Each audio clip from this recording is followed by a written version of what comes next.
Pakaiannya sangat sederhana dan mulai lusuh, menepuk bahu Arif. Arif, mari kita pergi ke balai desa, ajaknya. Iya kek, aku sudah siap, sahut Arif ceria sambil merapikan rambutnya.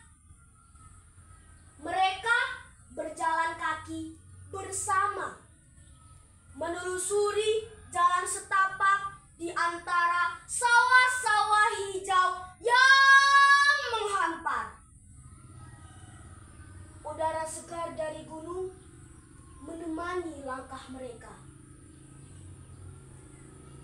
Kita mungkin tak berpakaian mewah seperti tamu dari kota, kata kakek Hasan sambil tersenyum. tapi ingatlah nak, keindahan hati lebih berharga daripada pakaian yang indah. Arif mengangguk mantap. Aku ingat kek, di tengah perjalanan mereka berpapasan dengan seorang pemuda gagah berpakaian mewah. Melihat penampilan sederhana Datuk Hasan dan Arif, pemuda itu melangkah cepat, menundukkan kepala tanpa sedikit pun menyapa. Dengan suara ramah, Datuk Hasan memanggil, Hei nak, apakah kamu Rahmat? Pemuda itu berhenti sejenak, menoleh dengan wajah marah. Apa? Namaku Adi, bukan Rahmat, dan aku tidak kenal kalian, katanya dengan nada kasar, lalu bergegas pergi. Kakek Hasan terdiam, sembari mengamati punggung tangan kanan Ardi. Kakek Hasan melihat tanda lahir. Tanda itu amat dikenalnya, milik anaknya yang telah lama hilang di perantauan.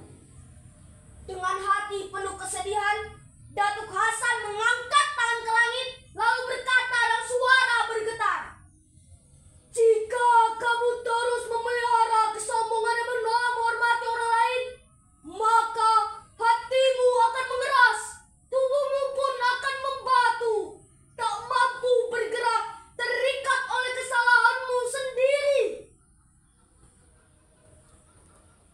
Langit tiba-tiba menjadi muram. Awan hitam menggulung dari arah gunung. Angin mulai berhembus kencang, menderu hingga ranting-ranting pepohonan berderak patah. Seekor anjing dari kejauhan melolong panjang, seakan merasakan ada sesuatu yang tak biasa. Suasana menjadi sunyi, hanya suara angin yang terus meraung. Arif menggenggam erat tangan kakek Hasan, merasakan ada sesuatu yang akan terjadi. Kakek Hasan menarik napas panjang, lalu menoleh pada cucunya. Ayo nak, kita lanjutkan perjalanan, ucapnya lembut. Kakek, apakah orang itu akan sungguhan menjadi batu? Kakek Hasan menatap ke depan. segala sesuatu yang buruk pasti ada akibatnya, nak. Tapi Tuhan selalu menyimpan harapan, bahkan dalam kesalahan. Arif mengangguk kecil, lalu menggenggam erat tangan kakek Hasan. Sementara itu, tubuh Ardi mulai terasa berat. Ia mencoba melangkah, namun kakinya menempel kuat ke tanah. Perlahan, kulitnya berubah menjadi batu keras.